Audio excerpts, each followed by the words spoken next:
मित्रों, ईश्वर के दर्शन हमें कब और कहाँ कैसे होंगे, यह सदियों से एक रहस्य बना हुआ है जिसे आज तक कोई भी मनुष्य जान नहीं पाया है। फिर भगवान शिव की महिमा का ज्ञान आम जन को कैसे हो सकता है जिसे आज तक बड़े बड़े ऋषि मुनि भी नहीं समझ पाए हैं। शिव ही एकमात्र देव हैं जो थोड़े से प्रसन्न और थोड़े से ही गलती पर क्रुद्ध हो जाते हैं। ऐसे ही एक बार अपने भक्तों की परीक्षा के लिए ऐसा रूप रचा जिसे देखकर सभी दंग रह गए। फिर ऋषियों ने अनजाने में क्रोधित होकर महादेव से कटु वचन बोले जिससे वे अत्यंत क्रुद्ध होकर रौद्र रूप धारण कर लेते हैं। फिर ब्रह्मा द्वारा बताए उपाय से कैसे शांत होते हैं। पूरा प्रसंग जानने के लिए शुरू से अंत तक जरूर सुने तथा कमेंट करना न भूलें। धन्यवाद। नमस्कार, मैं रणबीर सिंह लोटस एंटरटेनमेंट में आपका हार्दिक स्वागत करता हूं। मित्रों, प्राचीन समय की बात है। दारुक नामक एक वन था, उसके समीप शंकर जी का एक शिवालय था।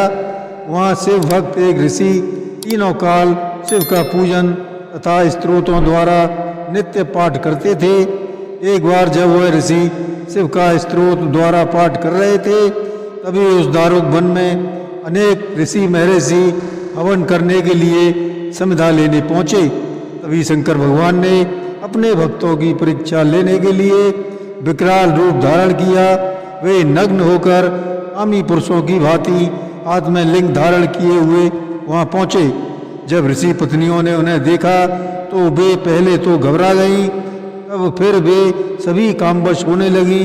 बहुत सी स्त्रियां परस्पर आलिंगन करने लग गईं। इतने में उनके पति भी वहां आ गए। उन्होंने देखा कि यह पुरुष कौन है जो कि स्त्रियों के आचरणों को दूषित कर रहा है। स्त्रियों के प्रति भी उन्हें क्रोध आया।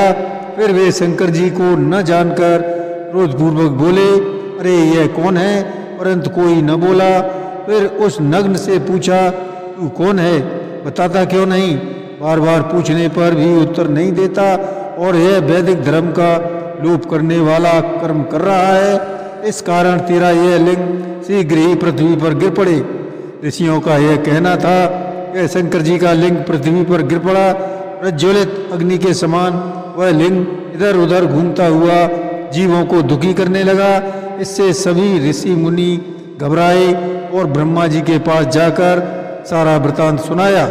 ब्रह्मा जी जान गए कि ये सभी शंकर जी की माया के वशीभूत हो गए हैं। तब वह सब जानकर ब्रह्मा जी बोले, हे ऋषियों, तुमने यह अनुचित कार्य किया है। देखिए, सभी मनुष्य मात्र का धर्म है कि मध्याह्न काल में आए अतिथि का सत्कार अवश्य करना चाहिए। अब जब तक वह शंकर भगवान का लिंग एक स्थान पर स्थित नहीं हो जाता तब तक इसी प्रकार उपद्रव होते रहेंगे।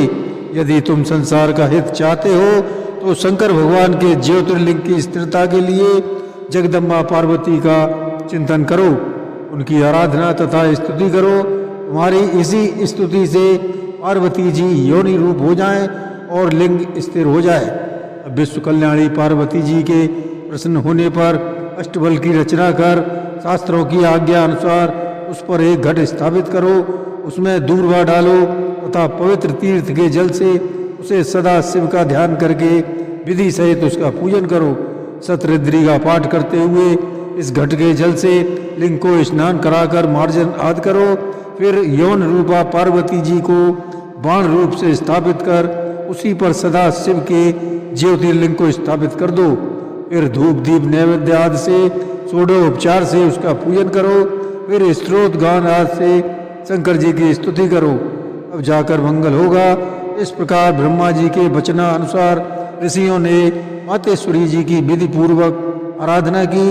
उनकी स्तुति से पार्वती जी यौन रूपा हुई और उस पर ज्योतिर्लिंग की स्थापना की। इसके बाद पूजन पाठ किया, अब संसार में मंगल हुआ।